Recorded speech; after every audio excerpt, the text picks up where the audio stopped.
ಮೋದಿ ಬೆನ್ನಿಗೆ ಬಿದ್ದು ಬೇತಾಳನಂತೆ ಕಾಡ್ತಿದ್ದಾರಾ ಬಿಜೆಪಿ ಹಿರಿಯ ಸಂಸದ ಸುಬ್ರಹ್ಮಣ್ಯ ಸ್ವಾಮಿ. I'm not concerned about the Prime Minister talking about Vishwaguru. It's not a question of who Modi is. That's not got nothing to do with it. ಹಿಂದುತ್ವಕ್ಕೆ Modi ಕೊಡುಗೆ ಶೂನ್ಯ. Modi economics policy ಕೂಡ fail ಅಂದಿದ್ದೇಕೆ? I am saying that as far as Hindutva is concerned, Modi's contribution is zero. Don't say he's a Hindutva. His economic policy is a complete rubbish. Have you written it to him and sent it to him? Why it will not work? ದೇಶದ ಗಡಿ ವಿಚಾರದಲ್ಲಿ China ಎದುರು ಮೋದಿ ಮಂಡಿಯೂರಿದ್ದಾರೆ ಎಂದಿದ್ದೇಕೆ ಸ್ವಾಮಿ? I am against the policy to keep silent on China. There's a very strong difference with me and Mr. Modi on the question of the economy. ಕತಾರ್ಗೆ Shahrukh Khan ಕರೆದುಕೊಂಡು ಹೋಗಿ ಅಂತ ಮಾಡಿದ tweet ಸಂಚಲನ ಸೃಷ್ಟಿಸ್ತಾ ಇರುವುದಕ್ಕೆ.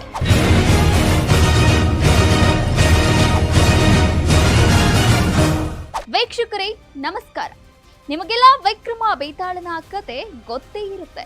ರಾಜ ಭಟ್ಟಿ ವಿಕ್ರಮಾದಿತ್ಯ ಮಹಾ ಸಾಧನೆಗಾಗಿ ಬೇತಾಳವೊಂದನ್ನ ಹಿಡಿದು ತರಲು ಮುಂದಾಗ್ತಾನೆ.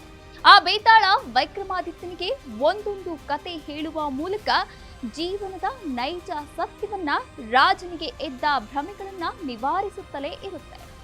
ಅಂದ್ರೆ ಬೇತಾಳನ ಪ್ರತಿ ಕಥೆ ಕೂಡ ಕಟು ವಾಸ್ತವಗಳನ್ನೇ ರಾಜನಿಗೆ ಪರಿಚಯ ಮಾಡ್ತಿರುತ್ತೆ. ಅದೇ ರೀತಿಯಲ್ಲಿ ಸದ್ಯ ಪ್ರಧಾನಿ ಮೋದಿ ಬೆನ್ನೇರಿ ಅವರನ್ನ ಬಿಟ್ಟು ಬಿಡದಂತೆ ಬಿಜೆಪಿ ಸಂಸದ ಸುಬ್ರಹ್ಮಣ್ಯ ಸ್ವಾಮಿ ಬೇತಾಳನಂತೆ ಕಾಡ್ತಿದ್ದಾರಾ ಎನ್ನುವ ಚರ್ಚೆ ಸದ್ಯ ಸೋಷಿಯಲ್ ಮೀಡಿಯಾದಲ್ಲಿ ಜೋರಾಗಿ ನಡೀತಿದೆ.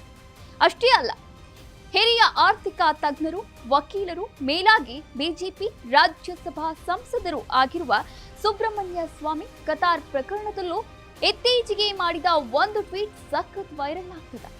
ಈ ಬಗ್ಗೆ ಒಂದು ಕಂಪ್ಲೀಟ್ ಸ್ಟೋರಿ ನೋಡೋಣ. ಅದಕ್ಕೂ ಮುನ್ನ ನಮ್ಮ ಚಾನೆಲ್ಗೆ ಸಬ್ಸ್ಕ್ರೈಬ್ ಆಗೋದು, ನೋಟಿಫಿಕೇಶನ್ಗಾಗಿ ಬೆಲ್ ಐಕಾನ್ ಕ್ಲಿಕ್ ಮಾಡೋದು ಮರಿಬೇಡಿ.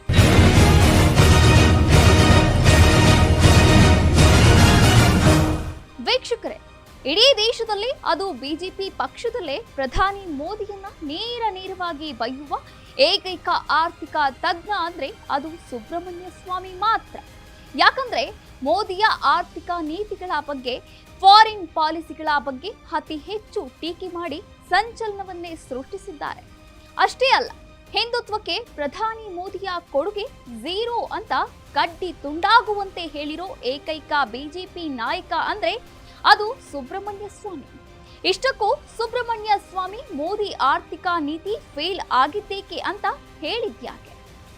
ಮೋದಿ ವಿಚಾರದಲ್ಲಿ ಕಠೋರವಾಗಿ ಮಾಡಿರುವ ಟೀಕೆಗಳೇನು ಅಂತ ನೋಡೋಕ್ಕೂ ಮುನ್ನ ಕತಾರ್ ವಿಚಾರದಲ್ಲಿ ಸ್ವಾಮಿ ಮಾಡಿರುವ ಟ್ವೀಟ್ ಬಗ್ಗೆ ಹೇಳ್ಬಿಡ್ತೇವೆ.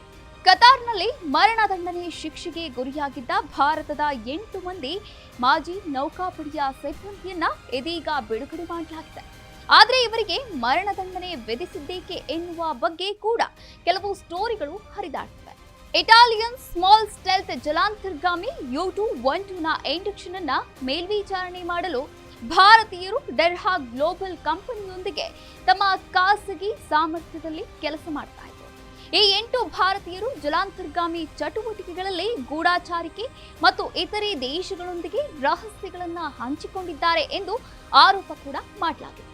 ಕಳೆದ ಮಾರ್ಚ್ 2023ರಲ್ಲಿ ಮಾಜಿ ನೌಕಾಪಡೆಯ ಸಿಬ್ಬಂದಿಗಳಿಗೆ ಸಲ್ಲಿಸಲಾದ ಬಹು ಜಾಮೀನು ಅರ್ಜಿಗಳಲ್ಲಿ ಕೊನೆಯದನ್ನ ತಿರಸ್ಕಾರ ಮಾಡಲಾಯಿತು. ನಂತರ ಅಕ್ಟೋಬರ್ 26ರಂದು ಮರಣದಂಡನೆ ವಿಧಿಸಲಾಗಿತ್ತು. ಇದನ್ನ ಕೇಳಿದ ಕುಟುಂಬಸ್ಥರು ಕಣ್ಣೀರಿಟ್ರು. ಮೋದಿ ಸರ್ಕಾರ ಕೂಡಲೇ ಈ ಪ್ರಕರಣದಲ್ಲಿ ಮಧ್ಯ ಪ್ರವೇಶಿಸಿ ಶಿಕ್ಷೆಯನ್ನ ಕಡಿತಗೊಳಿಸಬೇಕು ಎಂದು ಕುಟುಂಬಸ್ಥರು ಮನವಿ ಮಾಡಿದ್ರು. ಸರ್ಕಾರ ಕೂಡ ಇವರ ಮನವಿಯನ್ನ ಪರಿಗಣಿಸಿತ್ತು.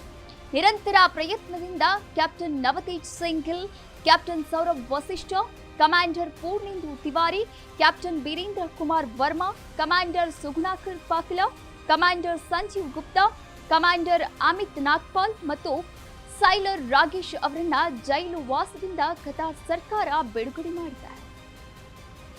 ಈ ಬಗ್ಗೆ ಪ್ರಧಾನಿ ಮೋದಿ ಕತಾರ್ ಸರ್ಕಾರದ ನಡೆಗೆ ಅಭಿನಂದನೆಯನ್ನ ಸಲ್ಲಿಸಿ ತಾವು ಕತಾರ್ಗೆ ಭೇಟಿ ನೀಡುವುದಾಗಿ ಒಂದು ಟ್ವೀಟ್ ಮಾಡಿದ್ರು. ಆದರೆ ಈ ಟ್ವೀಟ್ಗೆ ರಿಪ್ಲೈ ಮಾಡಿದ ಬಿಜೆಪಿ ಹಿರಿಯ ನಾಯಕ, ಆರ್ಥಿಕ ತಜ್ಞರಾದಂತಹ ಸುಬ್ರಹ್ಮಣ್ಯ ಸ್ವಾಮಿ ಒಂದು ಟ್ವೀಟ್ ಕೂಡ ಮಾಡ್ತಾರೆ. ಆ ಟ್ವೀಟ್ ಈಗ ದೇಶವ್ಯಾಪಿ ಸಖತ್ ಸಂಚಲನವನ್ನ ಸೃಷ್ಟಿ ಮಾಡಿದೆ. ಇಷ್ಟಕ್ಕೂ ಸ್ವಾಮಿ ಮಾಡಿದ ಟ್ವೀಟ್ ಏನ್ ಗೊತ್ತಾ? ಕತಾರ್ನ ಶೇಖ್ಗಳನ್ನ ಮನವೊಲಿಸಲು ವಿದೇಶಾಂಗ ಸಚಿವಾಲಯ ಮತ್ತು ರಾಷ್ಟ್ರೀಯ ಭದ್ರತಾ ಸಲಹೆಗಾರರು ವಿಫಲವಾದ ನಂತರ ಮೋದಿ ಅವರು ಸಿನಿಮಾ ತಾರೆ ಶಾರುಖ್ ಖಾನ್ ಅವರಿಗೆ ಮಧ್ಯ ಪ್ರವೇಶಿಸುವಂತೆ ಮನವಿ ಮಾಡಿಕೊಂಡ್ರು. ಹೀಗಾಗಿ ನಮ್ಮ ನೌಕಾ ಅಧಿಕಾರಿಗಳನ್ನ ಬಿಡುಗಡೆ ಮಾಡಲು ಕತಾರ್ ಶೇಖ್ಗಳೊಂದಿಗೆ ದುಬಾರಿ ಒಪ್ಪಂದವನ್ನ ಕುದುರಿಸಿಕೊಂಡ್ರು. ಹಾಗಾಗಿ ಮೋದಿ ಕತಾರ್ಗೆ ಹೋಗುವಾಗ ಶಾರುಖ್ ಖಾನ್ ಅವರನ್ನ ಕರೆದುಕೊಂಡು ಹೋಗಿ ಅಂತ ಟ್ವೀಟ್ ಮಾಡಿದ್ದಾರೆ. ಸ್ವಾಮಿ ಮಾಡಿರುವ ಟ್ವೀಟ್ ಫುಲ್ ವೈರಲ್ ಆಗ್ತಿದ್ದಂತೆ ಶಾರುಖ್ ಖಾನ್ ಅವರು ಕೂಡ ಈ ವಿಚಾರದಲ್ಲಿ ನನ್ನ ಪಾತ್ರವಿಲ್ಲ ಎಂದು ಸ್ಪಷ್ಟನೆಯನ್ನ ನೀಡಿದ್ದಾರೆ. ಆದ್ರೂ ಸ್ವಾಮಿ ಸುಮ್ಮನೆ ಟ್ವೀಟ್ ಮಾಡಲ್ಲ. ಅವರು ಏನಾದ್ರೂ ಹೇಳಿದ್ರೆ ಅದರಲ್ಲಿ ನಿಜ ಇರುತ್ತೆ ಅಂತಾನೂ ಕೆಲವು ಅಭಿಪ್ರಾಯಗಳು ವ್ಯಕ್ತವಾಗ್ತಿವೆ.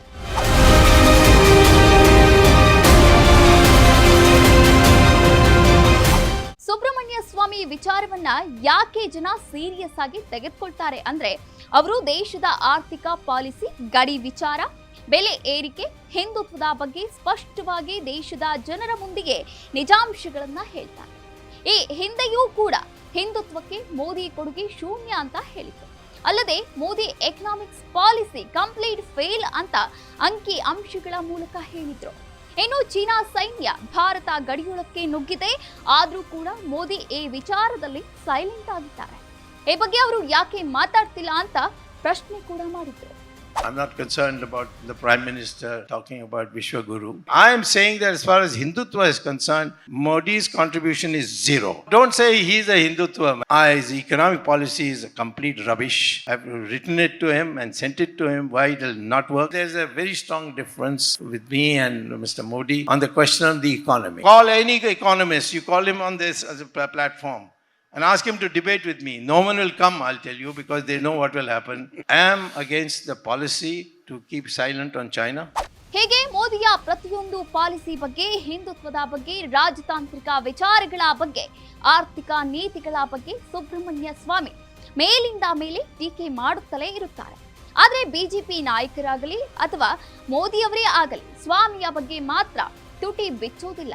ಈ ವಿಚಾರಕ್ಕೇನೆ ಸುಬ್ರಹ್ಮಣ್ಯ ಸ್ವಾಮಿ ದೇಶದ ಜನಕ್ಕೆ ಆಶ್ಚರ್ಯದ ಜೊತೆಗೆ ಹಲವು ಅನುಮಾನಗಳು ಮೂಡೋಕೆ ಕಾರಣರಾಗಿದ್ದಾರೆ.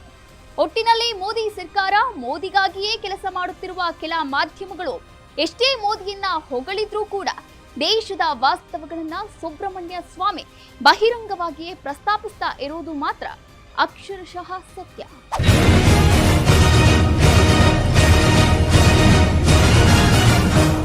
ಇದಾಗಿತ್ತು ಈ ದಿನದ ವಿಶೇಷ ಕಾರ್ಯಕ್ರಮ. ಮತ್ತೊಂದು ಕಾರ್ಯಕ್ರಮದಲ್ಲಿ ನಾವು ನಿಮ್ಮ ಮುಂದೆ ಬರ್ತೀವಿ. ಅಲ್ಲಿವರೆಗೂ ಕೀಪ್ ವಾಚಿಂಗ್ ಸಾಮ್ರಾಟ್ ಟಿವಿ. ಇದು ನೊಂದವರ ಧ್ವನಿ.